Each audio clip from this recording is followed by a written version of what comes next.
Hi, welcome to the Creative Grove. Today we have a clean and simple creative scenery card. We're going to make this fun beach scene. It's a very quick project that you can easily mass produce. I'm using the window framelits by Stampin' Up! That you just saw. I've already gone ahead and cut one out. This is the fourth smallest one.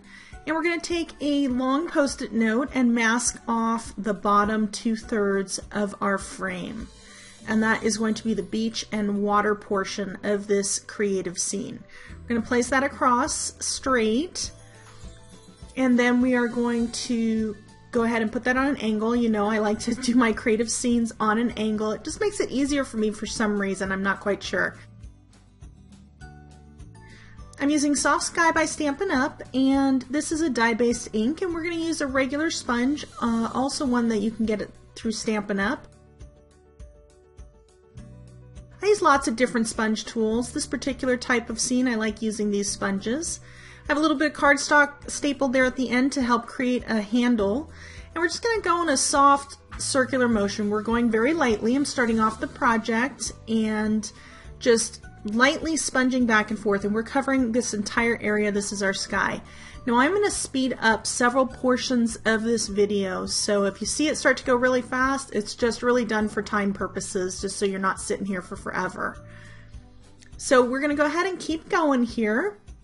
You can see that there are lots and lots of layers. You can also do this with distress inks, and I would use this distress sponge tool if you did that. Tumbled glass would be a great sky color. So now we are quickly getting to the end here, and there you go. You can see it didn't look like much as we were doing it, but it really was. So that's our sky. Now we are going to remove our mask and we are going to shift to the bottom portion. I'm going to continue to use the same mask. I'm just going to flip it over, and it's important here when you mask your next section, you want to leave a little tiny bit of that sky blue there, or that soft sky that you had sponged, because otherwise you're going to have a white part in between. Because remember, wherever that ink touches up against that mask, there's ever so slightly a little tiny bit of a gap. It's really hard to get that ink perfectly onto that. So now we're going to take some Tempting Turquoise, but also by Stampin' Up! Actually, all the supplies we're using today are from Stampin' Up! And this is going to be our water. We're going to take a turquoise sponge here, and we're going to lightly continue to sponge across the bottom third. Now, I'm going to create a little bit of a hill in the center, and that is going to give the illusion of water coming up as a wave onto our beach. So we're going to speed this up and get lots of different layers of Tempting Turquoise down, and then we're going to also come back in with a darker color to give a little bit more depth to our horizon.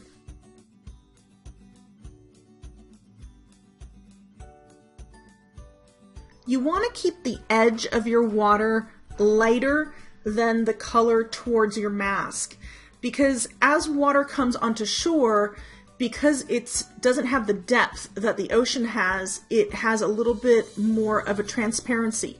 So you want to kind of create that in your scene as well.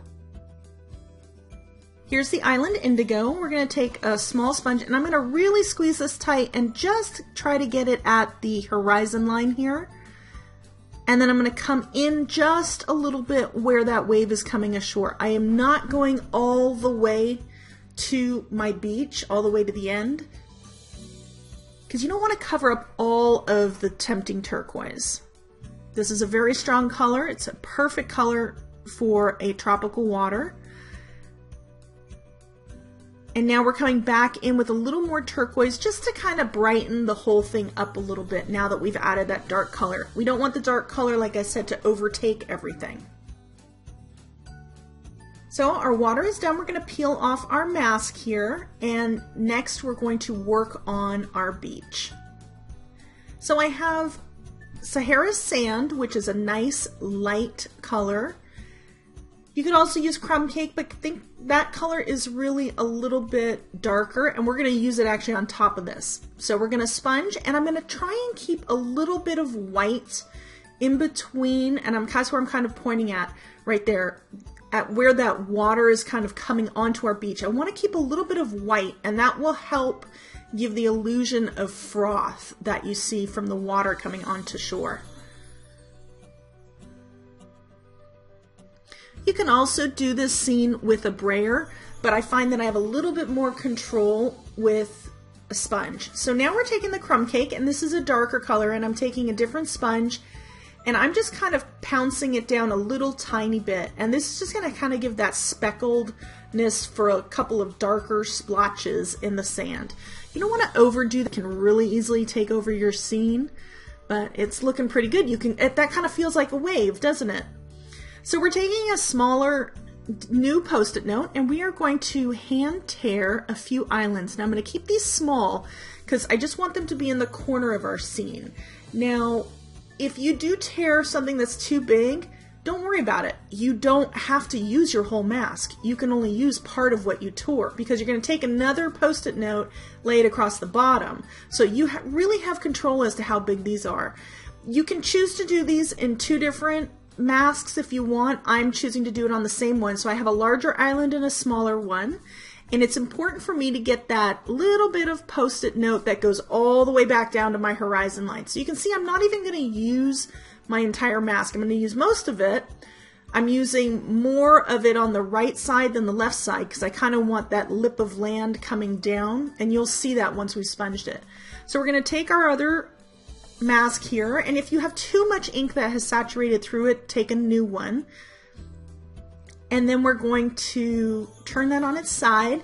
Now see that huge portion of sky that is left exposed? Okay, I've done this several times, and it's very easy to end up getting ink onto that part. And it's a very easy mistake to make by leaving that exposed. So you'll see here, I'll grab my early espresso, which is our next color that we're going to use to create our islands. I'll put it down, and then I will even realize, oh, I forgot to cover that up. Let me grab another post-it note. Really important.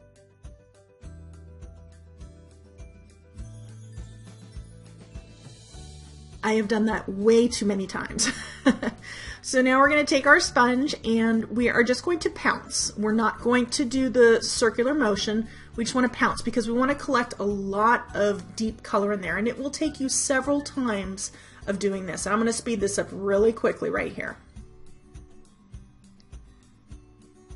You can also do this in black. I just like to use a darker brown. I feel it has a little bit more of a softer, natural look.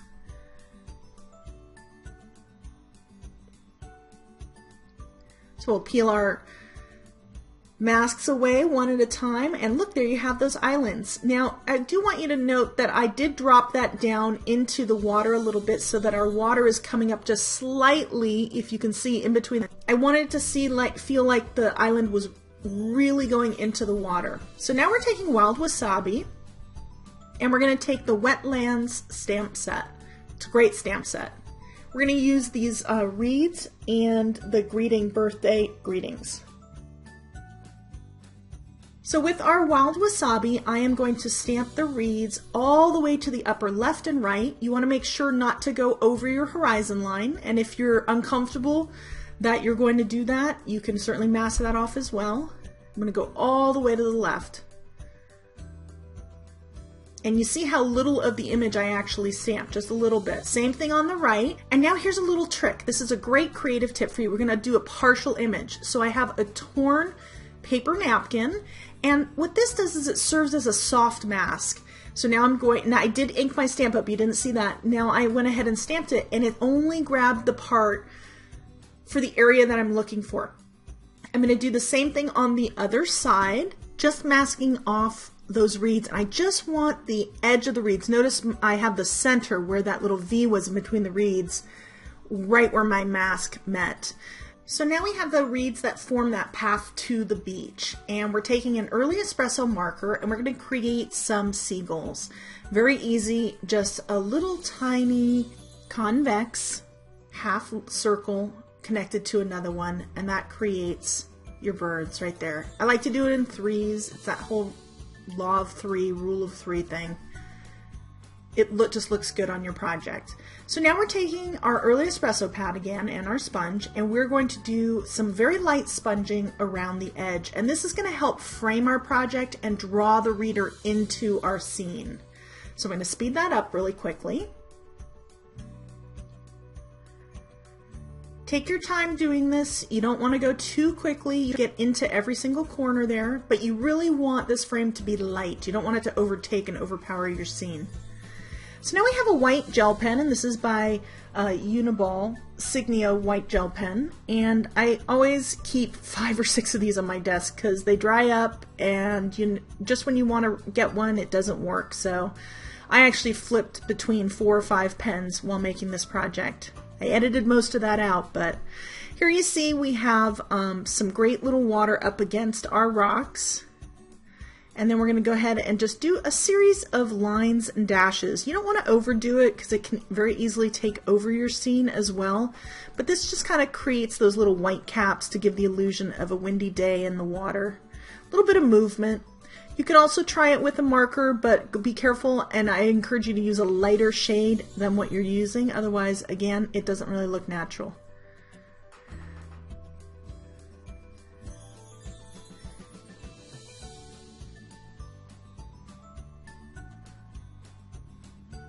And now we're just going to pounce our pen here just on the edge. And this is going to help create that foam to our water. So we're going to do lots and lots and lots of dots.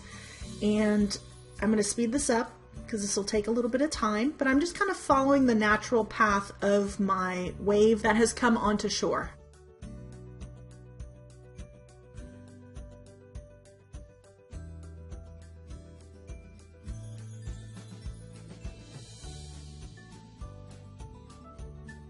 You can see here I ran out. I guess I didn't edit that one out. And this part I actually switched between several pens.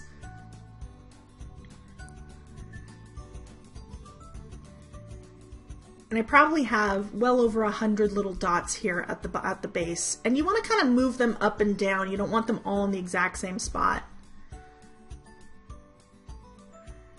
And it's hard to see in the video, but maybe you can see it in the close-up, but in real life it looks really cool. I love our scene. It's absolutely awesome. So to give it a little bit more pop and drama on the card, we're going to pop this up. So I'm using several Stampin' Dimensionals, and you can see here I'm going completely around my frame and adding a couple in the middle, because if you don't add enough, it's going to sag and it's going to lose its whole effect. And remember, it's going to go through the post, it's going to end up going through machines, and you don't want it to be totally flat when it gets to the recipient. So we're going to position that, leaving the same amount of space to the top, left, and right, extending our mat. And we're going to go back to our early espresso pad, and now we're going to take the birthday greeting stamp that is part of this stamp set, pop that in the bottom right hand corner, and there you go. I hope you enjoyed this scene. I've certainly enjoyed stamping with you today. I have some great close-ups here at the end, so be sure to stay tuned for that. And I will see you in our next video. Have a great day. Bye-bye.